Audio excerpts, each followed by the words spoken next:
وعن عائشة رضي الله تعالى عنها كان النبي صلى الله عليه وسلم يعتكف في كل 10 أيام আল্লাহর নবী বিশ্ব নবী জনাবে মুহাম্মদুর রাসূলুল্লাহ সাল্লাল্লাহু আলাইহি ওয়াসাল্লাম তিনি রমজান মাসের শেষ দশকে তিনি ইতিকাফ করতেন হাত্তা তাওয়াফাহু, মৃত্যু পর্যন্ত ইতিকাফ করেছেন, কোনদিন ইতিকাফ ছাড়েন নাই।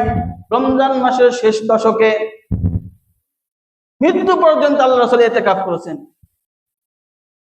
আল্লাহ রাসূলের ইন্তেকালের পরে আল্লাহ রাসূলের স্ত্রীরা ইতিকাফ করেছেন। আবার আল্লাহ রাসূল স্ত্রী মসজিদে এসে ইতিকাফ করে নাই, বরং তাদের যে ঘরে নামাজের জায়গা সেখানে বসে তারা ইতিকাফ করেছে। আলহামদুলিল্লাহি ওয়া কাফা ওয়া সালামুন আলা ইবাদিহি আম্মা বা'দু ফাআউযু বিল্লাহি মিনাশ শাইতানির রাজীম। বিসমিল্লাহির রাহমানির রাহিম। أنزلناه في ليلة القدر وما أدراك ما ليلة القدر ليلة القدر خير من 1000 شهر تنزل الملائكة والروح فيها بإذن ربهم بأمر سلام هي حتى مطلع الفجر. وقال رسول الله صلى الله عليه وسلم من يقم ليلة القدر إيمانا واحتسابا غفر له ما تقدم من ذنبه أو كما قال عليه الصلاة والسلام. صدق الله المولانا العظيم وصدق رسوله النبي الكريم ونحن على ذلك لمن الشاهدين والشاكرين والذاكرين والحمد لله رب العالمين. আলহামদুলিল্লাহ। মুআজ্জাজ মুকাররম মুসল্লান ইকরাম, আজকের আলোচনার বিষয়বস্তু হলো শবে কদর এবং ইতিকাফ। কদর এটা আমরা প্রত্যেকেই জানি, রমজান মাসের শেষ দশকের একটা রজনী। এই রজনীটা অতি গুরুত্বপূর্ণ একটা রজনী। এই রাত্রে আল্লাহ পাক রব্বুল আলামিন কোরআনুল কারীম নাযিল করেছেন, যার কারণেই তো আল্লাহ পাক রব্বুল আলামিন কদর নামক মুস্তাকিল ভিন্নভাবে একটা সূরা নাযিল করেছেন, যে সূরার নাম সূরাতুল কদর। সূরাতুল কদর নামক একটা সূরা আল্লাহ পাক রব্বুল আলামিন নাযিল করেছেন। তো এই কদরের রাত্রিতে আল্লাহ পাক রব্বুল আলামিন পরিপূর্ণ কোরআনকে দুনিয়ার আসমানে বাইতুল ইজ্জা নামক একটা ঘরের মধ্যে নাযিল করেছেন। সেখান থেকে আস্তে আস্তে আমাদের নবী জনাবে মুহাম্মদুর রাসূলুল্লাহ সাল্লাল্লাহু আলাইহি ওয়াসাল্লামের উপরে 23 বছর যাবত যতটুকু প্রয়োজন আস্তে আস্তে ধারাবাহিকভাবে নাযিল করেছেন। কিন্তু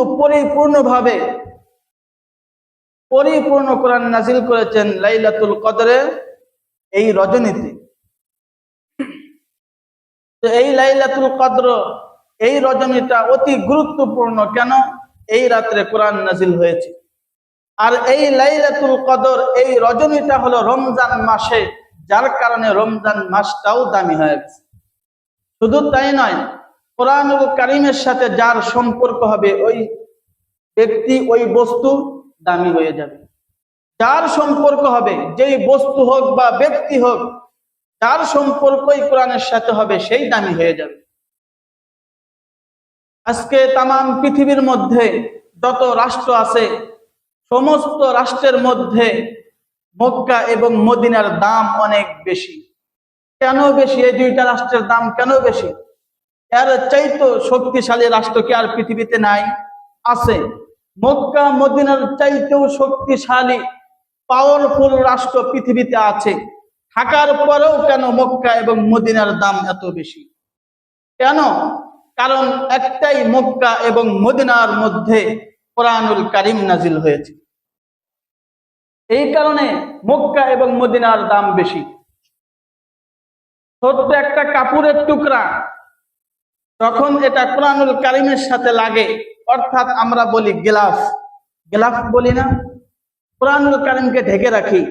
তো এই গিলাফ যখন এই কাপড়টার মাধ্যমে কোরআনুল কারীমকে ঢাকা হয়, ঢাকার পরে এই কাপড়টা যদি কোনো সময় জমিনে পড়ে যায় তাহলে আমরা উঠায়া চুমা খাই। কেন? কারণ এর সম্পর্কটা কার সাথে? কোরআনুল কারীমের সাথে। এই কারণে এই গিলাফটা দামি হয়ে গেছে। ঠিক তেমনি ভাবে আমরা কোরআনুল কারীম যেই বস্তুর উপরে রাখি, টেবিল বা রেহাল বা যেটাই বলি, ওই রেহালের উপরে যদি কোনো সময় আমাদের পায়ের ছোঁয়া লাগে আমরা সাথে সাথে কি করি? চুমা খাই। কেন? কারণ ওই রেহালের দাম বেড়ে গেছে। কেন বাড়ছে? কারণ তার সাথে কোরআনের ছোঁয়া পাইছে, স্পর্শ পাইছে। ঠিকই ভাবে, ঠিক তেমন ভাবে যদি কোনো ব্যক্তির সাথে, কোনো ব্যক্তির মধ্যে কোরআনের সম্পর্ক থাকে, কোরআনের জ্ঞান থাকে, কোনো ব্যক্তির সিনায় যদি কোরআন থাকে, ওই ব্যক্তির দামও বেড়ে যায়। সেই হিসাবে রমজান মাসে লাইলাতুল কদর রজনীতে যেহেতু কোরআনুল কারীম নাজিল হয়েছে, এই কারণে এই লাইলাতুল কদর রজনীর দামও বেড়ে গেছে। যার কারণে আল্লাহ পাক রব্বুল আলামিন সূরাতুল কদর নামক একটা সূরা নাজিল করলেন। আল্লাহ তাআলা বলেন, ইন্না আনজালনাহু ফি লাইলাতিল কদর, আমি এই লাইলাতুল কদর রজনীতে, সবে কদরের রজনীতে আমি কোরআনুল কারীম নাজিল করেছি। ওয়ামা আদরাকা মা লাইলাতুল কদর, ওগো নবী আপনি কি জানেন লাইলাতুল কদর কি জিনিস? লাইলাতুল কদর কি আপনি কি জানেন? প্রশ্ন করার পরে আল্লাহ তাআলা স্বয়ং নিজেই জবাব দিয়ে দিচ্ছেন, লাইলাতুল কদরি খায়রুম মিন আলফি শাহর, লাইলাতুল কদর হলো হাজারো মাসের চাইতে শ্রেষ্ঠ একটা রজনী। যেই রজনীটা হাজারো মাসের চাইতেও শ্রেষ্ঠ, সেটাই হলো লাইলাতুল কদর। এরপর আল্লাহ তাআলা বলেন, তানাজ্জালুল মালাইকাতু ওয়ার রূহু ফিহা বিইজনি রাব্বিহিম মিন কুল্লি আমর, এই শবে কদরের রজনীতে আল্লাহ পাক রব্বুল আলামিনের অনুমতি ক্রমে দুনিয়ার মধ্যে আল্লাহ পাক রব্বুল আলামিন ফেরেশতা এবং রূহকে প্রেরণ করেন। দুনিয়ার মধ্যে শবে কদরের রজনীতে সমস্ত ফেরেশতারা দুনিয়াতে আসেন। মুফাসসিরিন ইকরাম এই আয়াতের তাফসীরে উল্লেখ করেন দুইটা উদ্দেশ্যে দুনিয়ার মধ্যে ফেরেশতারা আসে। এক নম্বর, যারা কদরের রাত্রিতে অর্থাৎ শবে কদরের রাত্রে যারা ইবাদত করে, আল্লাহ পাকের ইবাদতের ভিতরে যারা মশগুল থাকে, এদের জন্য মাগফিরাতের দোয়া করার জন্য আল্লাহ পাক রব্বুল আলামিন ফেরেশতাদেরকে দুনিয়ার মধ্যে পাঠায় দেন। দ্বিতীয় নাম্বার, এই শবে কদরের রজনীতে বান্দার একটা বছরের যাবতীয় সমস্ত বিষয় কি হয়, ফেরেশতাদেরকে আল্লাহ পাক বন্টন করে দেন যে এই ব্যক্তি একটা বছরে কি খাবে, কি পড়বে, কোথায় তার কি আছে, সব কিছু এ টু জেড অর্থাৎ তাকদীরের যত বিষয়, এই বিষয়গুলোকে ফেরেশতাদের হাতে এক বছরের জন্য আল্লাহ পাক বন্টন করে দেন। এই বন্টনকৃত বিষয় নিয়ে ফেরেশতারা দুনিয়ার মধ্যে আসে। এরপর আল্লাহ তাআলা বলেন, সালামুন হিয়া হাত্তা মাতলাইল ফাজর, এই রজনীতে আল্লাহ পাক রব্বুল আলামিন ফজর পর্যন্ত সমস্ত বান্দাদের উপরে রহমত এবং শান্তি বর্ষিত করেন। এটা হলো এত বরকতপূর্ণ একটা রজনী লাইলাতুল কদর।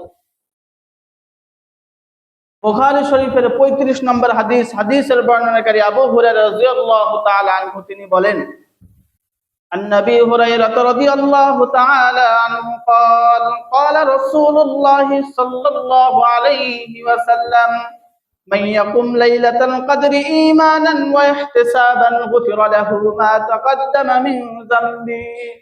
হযরত আবু হুরায়রা রাদিয়াল্লাহু তাআলা আনহু সূত্রে বর্ণিত তিনি বলেন, যেই ব্যক্তি শবে কদরের রাত্রিতে দাঁড়িয়ে কিয়াম করবে, নামাজ আদায় করবে, আল্লাহ পাক রব্বুল আলামিন ওই ব্যক্তির জীবনের পিছনের সমস্ত গুনাহকে মাফ করে দিবেন।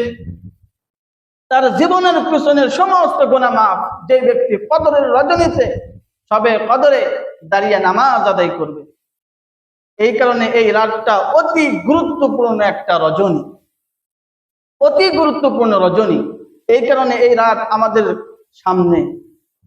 রমজান মাসের শেষ দশকে শবে কদর। তবে শবে কদর কবে, কত তারিখে, এই নিয়ে মতনৈক্য। আমি আপনাদের সামনে 7টা মত উল্লেখ করব। কোরআন এবং হাদিস থেকে 7টা মত আমি আপনাদের সামনে পেশ করব। 1 নম্বর, বুখারী শরীফের 2017 নম্বর হাদিস। এই হাদিসের বর্ণনাকারী হযরত আয়েশা রাদিয়াল্লাহু তাআলা আনহা, তিনি বলেন, عن عائشة رضي الله تعالى عنها قال قال رسول الله صلى الله عليه وسلم تحروا ليلة القدر في الوتر العشر الأواخر من رمضان। আয়েশা রাদিয়াল্লাহু তাআলা আনহা তিনি বলেন, রাসূলুল্লাহ সাল্লাল্লাহু আলাইহি ওয়াসাল্লাম বলেছেন, তোমরা রমজান মাসের শেষ দশকের বেজর রাত্রিগুলোতে তোমরা শবে কদর তালাশ করো। রমজান মাসের শেষ দশকের বেজর রজনীতে তোমরা শবে কদর তালাশ করো। তাহলে এই হাদিসের মাধ্যমে আমরা জানতে পারলাম রমজান মাসের শেষ দশকের বেজর রজনী তথা 21, 23, 25, 27, 29 এই বেজর রজনীতে শবে কদর। 1 নম্বর মত। 2 নম্বর, আবু দাউদ শরীফের 1381 নম্বর হাদিস। এই হাদিসের বর্ণনাকারী আব্দুল্লাহ ইবনে আব্বাস রাদিয়াল্লাহু তাআলা আনহু, তিনি বলেন, আব্দুল্লাহ ইবনে আব্বাস রাদিয়াল্লাহু তাআলা আনহু قال قال رسول الله صلى الله عليه وسلم التمسوا في العشر الأواخر من رمضان في 9 تبقى وفي 7 تبقى وفي 5 تبقى। আব্দুল্লাহ ইবনে আব্বাস রাদিয়াল্লাহু তাআলা আনহু তিনি বলেন, তোমরা রাসূলুল্লাহ সাল্লাল্লাহু আলাইহি ওয়াসাল্লাম ইরশাদ করেছেন, তোমরা রমজান মাসের শেষ দশকে তোমরা শবে কদর তালাশ করো। 9 দিন বাকি থাকতে এবং 7 দিন বাকি থাকতে এবং 5 দিন বাকি থাকতে, 9 দিন বাকি থাকতে শবে কদর তালাশ করো। তাহলে কত রজনী হয়? 21 রজনী। এরপরে রাসূলুল্লাহ সাল্লাল্লাহু আলাইহি ওয়াসাল্লাম বললেন, 7 দিন বাকি থাকতে তোমরা শবে কদর তালাশ করো। কত রজনী হয়? 23তম রজনী। এরপরে রাসূলুল্লাহ সাল্লাল্লাহু আলাইহি ওয়াসাল্লাম বললেন, তোমরা 5 দিন বাকি থাকতে শবে কদর তালাশ করো। কত রজনী হয়? 25তম রজনী। তাহলে এখানে আমরা 3টা রাত পাইলাম, 3টা আমরা রজনী পাইলাম। এই 3টা রজনীতে শবে কদর হতে পারে। আজকে আমরা শুধু 27কেই গুরুত্ব দেই, আর বাদ বাকি বেজর রাত্রিগুলোকে আমরা গুরুত্ব দেই না। মুসলিম শরীফে 2665 নম্বর হাদিস। এই হাদিসের বর্ণনাকারী আব্দুল্লাহ ইবনে উনাইস রাদিয়াল্লাহু তাআলা আনহু, তিনি বলেন, আব্দুল্লাহ ইবনে উনাইস রাদিয়াল্লাহু তাআলা আনহু قال قال رسول الله صلى الله عليه وسلم। আব্দুল্লাহ ইবনে উনাইস রাদিয়াল্লাহু তাআলা আনহু সূত্রে বর্ণিত, রাসূলুল্লাহ সাল্লাল্লাহু আলাইহি ওয়াসাল্লাম বলেন, উরিতু লাইলাতুল কদরি সুম্মা উনসিতুহা। আমাকে লাইলাতুল কদর রজনী আমাকে দেখানো হয়েছে, অতঃপর আমাকে ভুলিয়ে দেওয়া হয়েছে। ওয়ারানি সুবহুহা আসজুদু ফি মাইন ওয়া তিনিন। এবং আমাকে স্বপ্নে যুগে যেই রাত্রে লাইলাতুল কদর যাবে তথা লাইলাতুল কদরের রজনীর পরে যেই ভোর সকালবেলা ফজরের সময় আমি সিজদা করতেছি এমন জায়গায়, যেই জায়গাটা কাদা যুক্ত পানি, অর্থাৎ যেই রাত্রে শবে কদর যাবে পরের দিন সকালবেলা আকাশ মেঘাচ্ছন্ন ভাব থাকবে, হালকা হালকা বৃষ্টি পড়বে তথা মেঘাচ্ছন্ন একটা ভাব, জমিনটা কাদাযুক্ত ভিজা অবস্থায় থাকবে। আব্দুল্লাহ ইবনে উনাইস রাবি তিনি বলেন,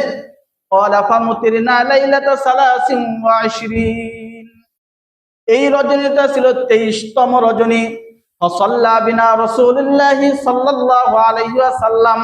আমরা রাসূলুল্লাহ সাল্লাল্লাহু আলাইহি ওয়াসাল্লামের সাথে ফজরের নামাজ আদায় করলাম। ফজরের নামাজ থেকে যখন ফারাগ হইলাম, ওয়া ইন্না আসরাল মা'i ওয়াত-তিনি আলা জাবহাতিহি ওয়া আনফিহি, ফজরের নামাজ থেকে ফারেগ হওয়ার পরে দেখি আমাদের কপালে এবং নাকের ডগায় দেখি কাদা যুক্ত মাটি এবং পানি। সেই রজনীটা ছিল কত রজনী?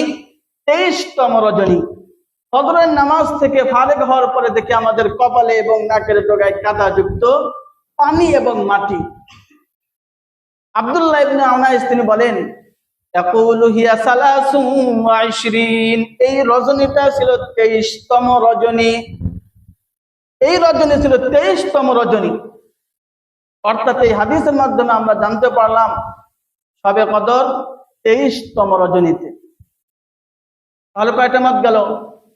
তিনটা গেল।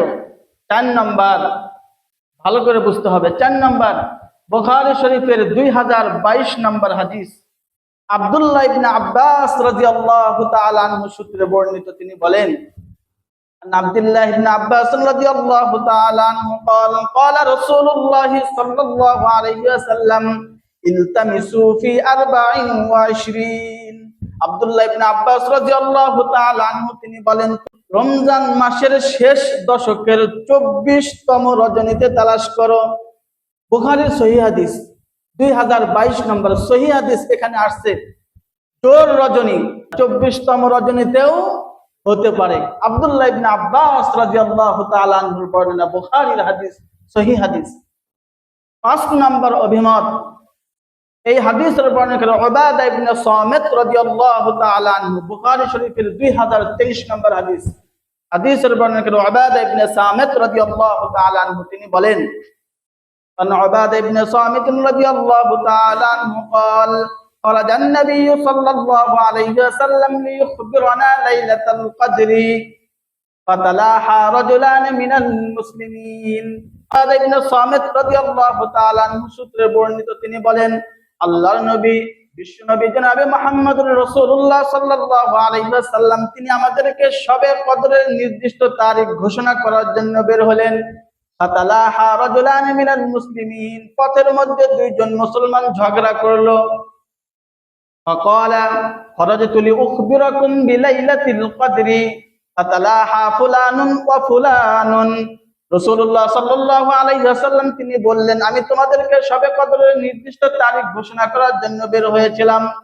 পথের মধ্যে অমক অমক ব্যক্তি ঝগড়া করতেছিল। আর রুফিয়াত, এই অবস্থায় আমার কাছে যে নির্দিষ্ট তারিখ দেওয়া হয়েছিল এটা উঠায় না হলো। ওয়াসা আন ইয়াকুনা খায়রান লাকুম, আল্লাহ নবী বললেন, হতে পারে এই শবে কদরের নির্দিষ্ট তারিখ আমাকে ভুলিয়ে দেওয়া হয়েছে, এর মধ্যেই তোমাদের জন্য কল্যাণ আছে। ফালতামিসুহা ফিত-তাসিআতি ওয়াস-সাবিআতি ওয়াল-খামিসা, সুতরাং তোমরা শবে কদর তালাশ করো রমজান মাসের শেষ দশকের 29তম রজনী, ওয়াস-সাবিআ এবং 27তম রজনী, ওয়াল-খামিসা এবং 25তম রজনী। এই 3টা রজনীতে তোমরা শবে কদর তালাশ করো। অর্থাৎ আল্লাহর নবী শবে কদরের নির্দিষ্ট তারিখ ঘোষণা করার জন্য বের হলেন। পথের মধ্যে কি হলো? দুইজন মুসলমান পরস্পর ঝগড়া। এই ঝগড়ার কারণে আল্লাহ রাসূল সাল্লাল্লাহু আলাইহি ওয়াসাল্লামের কাছ থেকে শবে কদরের নির্দিষ্ট সেই তারিখ উঠায় নেওয়া হলো, ভুলিয়ে দেওয়া হলো। আল্লাহ নবী বললেন, হতে পারে এর মধ্যেই তোমাদের জন্য কল্যাণ আছে, কাজেই তোমরা 29তম রজনী, 27তম রজনী এবং 25তম রজনীতে তোমরা তালাশ করো। মুসনাদ আহমদ হাদিসের কিতাব, এই হাদিসের 10,734 নম্বর হাদিস। হাদিসের বর্ণনাকারী আবু হুরায়রা রাদিয়াল্লাহু তাআলা আনহু। 6 নম্বর মনে রাখেন, 6 নম্বর এটা পয়েন্ট। আবু হুরায়রা রাদিয়াল্লাহু তাআলা আনহু সূত্রে বর্ণিত, তিনি বলেন, عن أبي هريرة رضي الله تعالى عنه قال قال رسول الله صلى الله عليه وسلم التمسوا ليلة القدر 7 أو 29। তোমরা শবে কদর তালাশ করো 27তম রজনী অথবা 29তম রজনীতে। 27তম রজনী অথবা 29তম রজনীতে তোমরা শবে কদর তালাশ করো। 7 নম্বর, মুসলিম শরীফের 1671 নম্বর হাদিস। এই হাদিসের বর্ণনাকারী উবাই ইবনে কাব, তিনি বলেন, قال أبي في ليلة القدر والله إني لا أعلمها وأكثر علمي। উবাই ইবনে কাব তিনি বলেন, লাইলাতুল কদর কবে, সবে কদরের রজনী কবে, এটা আমি ভালো করেই জানি। আমি যেই পরিমাণ জানি আমার চাইতে ভালো আর কেউ জানে না। খোদার কসম করে বলি আমি ভালো জানি সবে কদর কবে। এরপরে উবাই ইবনে কাব তিনি বলেন, হিয়াল লাইলাতুল লাতী আমারানা রাসূলুল্লাহ সাল্লাল্লাহু আলাইহি ওয়াসাল্লাম বিকিয়ামিহা, এটা হলো ওই রজনী যেই রজনীতে আল্লাহর নবী আমাদেরকে রাত্রে দাঁড়িয়ে দাঁড়িয়ে কিয়াম করার জন্য বলেছিলেন, আমাদেরকে নামাজ পড়ার জন্য বলেছিলেন। এটা হলো ওই রজনী। আর ওই রজনী হলো হিয়াল লাইলাতু বিসাবঈন ওয়া ইশরিন, এটা ছিল 27তম রজনী। 27তম রজনী। এই হাদিসের মাধ্যমে আমরা জানতে পারলাম 27তম রজনীতেও সবে কদর হতে পারে। তবে সবে কদরের আলামত হলো যে রাত্রে সবে কদর হবে, ওই দিন যে চাঁদটা উদিত হবে, চাঁদটা থালের মতো, ভাঙা থালের মতো হবে। কিসের মতো? ভাঙা থালের মতো। মুসলিম শরীফের 2669 নম্বর হাদিস। এই হাদিসের বর্ণনাকারী আবু হুরায়রা রাদিয়াল্লাহু তাআলা আনহু তিনি বলেন, আন নবী হুরায়রা রাদিয়াল্লাহু তাআলা আনহু قال قال رسول الله صلى الله عليه وسلم تذاكرنا ليلة القدر عند رسول الله صلى الله عليه وسلم। আবু হুরায়রা তিনি বলেন, আমরা রাসূলুল্লাহ সাল্লাল্লাহু আলাইহি ওয়াসাল্লামের সামনে শবে কদর সম্পর্কে আলোচনা করতেছিলাম। فقال رسول الله صلى الله عليه وسلم أيكم يذكر حين طلع القمر وهو مثل شق جفنة, তোমাদের মধ্যে যদি কেউ শবে কদরের আলামত সংরক্ষণ করতে চাও, মনে রাখতে চাও, তাহলে জেনে রাখো ওই দিন আসমানে চাঁদ দেখবা ভাঙা থালের মতো। ওহুয়া মিসলু শিক্কি জাফনা, ভাঙা থালের মতো দেখবা চাঁদ, মনে করবা ওই দিন শবে কদর। তিরমিজি শরীফের 3513 নম্বর হাদিস। এই হাদিসের বর্ণনাকারী আয়েশা রাদিয়াল্লাহু তাআলা আনহা তিনি বলেন, ওগো আল্লাহর নবী, যদি আমি শবে কদর পেয়েই যাই তাহলে কি করব? শবে কদর আমার কপালে জুটে গেছে, আমি পাইছি শবে কদর, বুঝতে পারতেছি আজকে শবে কদর যাচ্ছে, তাহলে আমি এখন কি করব? আমার করণীয় কি? আল্লাহর নবী বিশ্ব নবী মা আয়েশাকে বললেন, হে আয়েশা, যদি তুমি বুঝতে পারো তুমি শবে কদর পেয়ে গিয়েছো, তাহলে তুমি বলবে, আল্লাহুম্মা ইন্নাকা আফুউন কারীম তুহিব্বুল আফওয়া ফাআফু আন্নী। এই দোয়া বেশি বেশি ওই রজনীতে পাঠ করবে। এই দোয়াটা বেশি বেশি পাঠ করবে যদি তুমি বুঝতে পারো আমি শবে কদর পেয়ে গিয়েছি। এতক্ষণ যে আলোচনা হলো আমরা বুঝতে পারলাম শেষ দশকের যে কোনো এক রজনীতে শবে কদর হতে পারে, শুধুমাত্র 27 শবে কদর হবে, এটা এই ধারণা রাখা কিনা ঠিক না। যে কোনো একদিন শবে কদর হতে পারে। তাহলে এখন যে কোনো একদিন যদি শবে কদর হতে পারে, তাহলে এই শবে কদর পাওয়ার জন্য সুন্দর একটা পন্থা আছে, একটা উপায় আছে। শবে কদর আপনার থেকে ছুটবে না, এটা কি বলবো? সুন্দর একটা পদ্ধতি আছে, আপনি শবে কদর পাবেনই, আপনার থেকে ছুটবে না শবে কদর। এই উপায়টার নাম কি? সেই উপায়টার নাম হলো ইতিকাফ। ইতিকাফ আপনার থেকে কোনোভাবেই ছুটবে না শবে কদর, আপনি পেয়ে যাবেন শবে কদর। সেই পদ্ধতির নাম হলো, পন্থার নাম হলো ইতিকাফ। আপনাদেরকে মসজিদে এসে ইতিকাফ করতে হবে, তাহলে সেই শবে কদর আপনারা পেয়ে যাবেন, আপনার থেকে ছুটবে না। বুখারী শরীফের 2024 নম্বর হাদিস। এই হাদিসের বর্ণনাকারী আয়েশা রাদিয়াল্লাহু তাআলা আনহা তিনি বলেন, আন আয়েশা রাদিয়াল্লাহু তাআলা আনহা কানা রাসূলুল্লাহ সাল্লাল্লাহু আলাইহি ওয়াসাল্লাম ইয়াদখুলুল আশরা শাদ্দা মিযরাহু ওয়া আহইয়া লাইলাহু ওয়া আইকাযা আহলাহু। রাসূলুল্লাহ সাল্লাল্লাহু আলাইহি ওয়াসাল্লাম যখন রমজান মাসের শেষ দশকের ভিতরে পৌঁছতেন, শাদ্দা মিযরাহু, তিনি তার কোমরকে ভালো করে বেঁধে নিতেন, ওয়া আহইয়া লাইলাহু, এবং তিনি রাত্র জাগরণ করতেন, ওয়া আইকাযা আহলাহু, এবং তিনি তার পরিবার পরিজনকে রাত্রে জাগায়া দিতেন। যখন রমজান মাসের শেষ দশকে আল্লাহর নবী পৌঁছতেন, কোমরকে ভালো করে বেঁধে নিতেন এবং তিনি রাত্রে জাগরণ করতেন, পরিবার পরিজনকে রাত্রে বেলা ঘুম থেকে জাগায়া দিতেন। ভালো করে প্রস্তুতি নিতেন রমজান মাসের শেষ দশকে, যাতে শবে কদর কোনোভাবেই না ঘটে। বুখারী শরীফের 2026 নম্বর হাদিস। এই হাদিসের বর্ণনাকারীও হযরত আয়েশা রাদিয়াল্লাহু তাআলা আনহা, তিনি বলেন, وعن عائشة رضي الله تعالى عنها كان النبي صلى الله عليه وسلم يعتكف في كل 10 أيام। আল্লাহর নবী বিশ্ব নবী জনাবে মুহাম্মদুর রাসূলুল্লাহ সাল্লাল্লাহু আলাইহি ওয়াসাল্লাম তিনি রমজান মাসের শেষ দশকে তিনি ইতিকাফ করতেন, হাত্তা তাওয়াফাহু, মৃত্যু পর্যন্ত ইতিকাফ করছেন, কোনদিন ইতিকাফ ছাড়েন নাই। রমজান মাসের শেষ দশকে মৃত্যু পর্যন্ত আল্লাহ রাসূল ইতিকাফ করেছেন। আল্লাহ রাসূলের ইন্তেকালের পরে আল্লাহ রাসূলের স্ত্রীরা ইতিকাফ করেছেন। আবার আল্লাহ রাসূলের স্ত্রী মসজিদে এসে ইতিকাফ করে নাই, বরং তাদের যে ঘরে নামাজের জায়গা সেখানে বসে তারা ইতিকাফ করেছে। এই কারণে ইতিকাফ শুধু পুরুষের জন্য নয়, মহিলার জন্য ইতিকাফ। তবে মহিলারা মসজিদে নয়, বরং কোথায়? বাড়িতে তাদের নামাজের যে জায়গা আছে সেখানে তারা ইতিকাফ করবে, আর পুরুষ মসজিদে এসে ইতিকাফ করবে। যদি কেউ মসজিদে, কোনো মসজিদ ফাঁকা থাকে, মহল্লার কোনো মসজিদ, কেউ ইতিকাফে বসেন নাই, সবাই গুনাহগার, কেউ এই গুনাহ থেকে বাঁচতে পারবেন না। এখানে যেভাবেই হোক একজনকে ম্যানেজ করে হলেও আপনারা মসজিদে একজনকে বসান ইতিকাফে। ইতিকাফের ডেট হলো সামনে মঙ্গলবার, সূর্য অস্ত যাওয়ার পূর্বেই আপনাকে মসজিদে এসে বসতে হবে। 21 রাত শুরু হওয়ার আগেই, সূর্য অস্ত যাওয়ার আগেই মসজিদে এসে ইতিকাফ করতে হবে। এই কারণে এখনো সময় আছে, আপনারা মেহনত করেন যাতে করে একজন ব্যক্তি এরকম তৈরি হয়, প্রস্তুত হয় যে মসজিদে এসে ইতিকাফ করবে, আপনাদের গুনাহ থেকে বাঁচায় দিবে, আপনাদের গুনাহ থেকে বাঁচায় দিবে। এরকম সবাই তশকিল করবেন, যাকে পারেন প্রত্যেককে তশকিল করবেন, একজন ব্যক্তি এরকম তৈরি হয়ে যাবে। বুখারী শরীফের 2044 নম্বর হাদিস, এই হাদিসের বর্ণনাকারী আবু হুরায়রা রাদিয়াল্লাহু তাআলা আনহু, তিনি বলেন, আন-নবী হুরায়রা রাদিয়াল্লাহু তাআলা আনহু قال اعتكف النبي صلى الله عليه وسلم في قبة تركية। মসজিদের মধ্যে একটা তাঁবু টানাতেন, তাঁবু টানায়া সেখানে ইতিকাফ করতেন।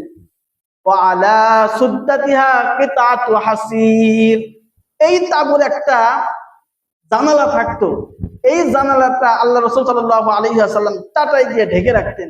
কেউ যদি আসতো, চাটাই সরায় সরায় মাথা বের করে আল্লাহ রাসূল সাল্লাল্লাহু আলাইহি ওয়াসাল্লাম কথা বলতেন, মুসল্লিদের সাথে কথা বলতেন। তাহলে মসজিদে যে পর্দা টানানো, তাঁবু টানানো, আল্লাহ রাসূল ফি কুব্বাতিন তুর্কিয়া, তুর্কি তাঁবু টানায়া সেখানে ইতিকাফ করেছেন। একটা সেখানে জানালা ছিল, এই জানালাটা চাটাই দ্বারা ঢাকা ছিল, সেখান থেকে মাথা বের করে করে সবার সাথে কথা বলছেন। তাহলে যে পর্দা টানানোর, এটা কিসের থেকে? আল্লাহ রাসূলের থেকে, এবং হাদিসের মধ্যে আসছে। কেন? যাতে করে ইবাদতের ভিতরে একটা কি আসে? মনোযোগ আসে, বাহিরের যাতে ধ্যান ধারণা যাতে আমার ভিতরে না আসে। আমরা প্রত্যেকেই জানি যে যদি নির্জনে ইবাদত করা হয় তাহলে ইবাদতের ভিতরে মনোযোগ আসে, আর যদি নির্জনে ইবাদত করার সুযোগ না থাকে তাহলে ইবাদতের ভিতর কি আসে না? তৃপ্তি আসে না, মনোযোগ আসে না। এই কারণে ইতিকাফে যারা থাকে এদের জন্য পর্দার ব্যবস্থা করা হয়। গত সপ্তাহে আলোচনা করেছিলাম সাদকাতুল ফিতর নিয়ে, আবারও বলে দিই, সপ্তাহে সর্বনিম্ন হলো 110 টাকা, আর সর্বোচ্চ হলো 2805 টাকা, 2805 টাকা। যারা সমর্থবান, আল্লাহ পাক যাদের সম্পত্তি দিয়েছে, টাকা দিয়েছে, অর্থ, ব্যাংক ব্যালেন্স, অনেক কিছু, আপনার জমি জমা সবকিছু আছে, আপনি কেন 110 টাকা দিবেন? আপনি 2805 টাকা করে সর্বোচ্চ যে মানে সাদকাতুল ফিতরের যে অঙ্ক টাকা, আপনি এটার মাধ্যমে গরিবকে সহায়তা করুন। যদি আপনি ওই 110 টাকা দেন তাহলে আপনার মাঝে আর যে ব্যক্তি দরিদ্র, কেবলমাত্র সাদকাতুল ফিতরের নিসাবের মালিক হয়েছে, আর আপনি আজ থেকে প্রায় 20 বছর আগেই আপনি ওয়ারিশ সূত্রে, বংশসূত্রে আপনি বড়লোক, আপনার কাছে টাকা পয়সা আছে, তাহলে আপনার মাঝে আর ওই ব্যক্তির মাঝে পার্থক্য হলো কোথায়? এখানে সাদকাতুল ফিতর, এটা আমরা যাদের আমাদের টাকা পয়সা আছে, আল্লাহ পাক ধন দৌলত দিয়েছে, শুকরিয়া তান, আপনারা 2805 টাকা করে সর্বোচ্চ, না হলে মাঝারিটা দিবেন, 2200 মনে হয় সেটা। সবাই ওই নিম্ন যে সাদকাতুল ফিতর আছে আমরা শুধু এটাই হিসাব করে, আরো কমান যায় কিনা। এমনও তো আমাকে অনেকে প্রশ্ন করছে, 100 টাকা দিলে হয় না, উপরে 10 টাকা না দিলে হয় না? 10 টাকা বেশি হয়ে যাইতেছে। তাহলে 5 জন বাড়িতে সদস্য আছে, 500 টাকা দিলে ক্লিয়ার, উপরে 10 টাকা করে কি হয়? ঝামেলা হইতেছে। এরকম না করা, আমরা প্রত্যেকেই চেষ্টা করব আমাদের সমর্থ অনুযায়ী সদকাতুল ফিতর আদায় করা।